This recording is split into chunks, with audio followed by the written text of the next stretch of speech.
After you're done your observation, the first thing you want to do is click on the stop button to turn off the high voltage on the TM4000 software.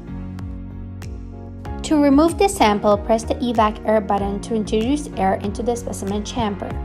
Wait until the air LED stops blinking and remains illuminated white as shown.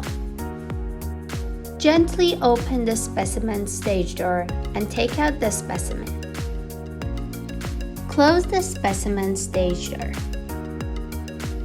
If you're not looking at any other specimens, press the evac air switch to evacuate the chamber while holding the stage door for about 20 seconds. The evac LED will blink while the chamber is evacuated and will stop blinking and remain illuminated blue once the chamber is under vacuum. This should take about 2.5 minutes. Put the sample stop on the holder that's situated on the table. Take out the Allen key and unscrew and untighten the sample.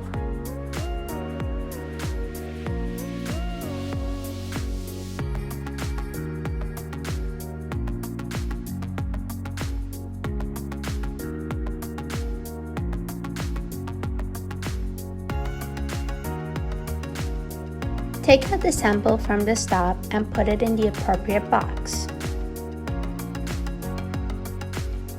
Close the lid and now you're all done.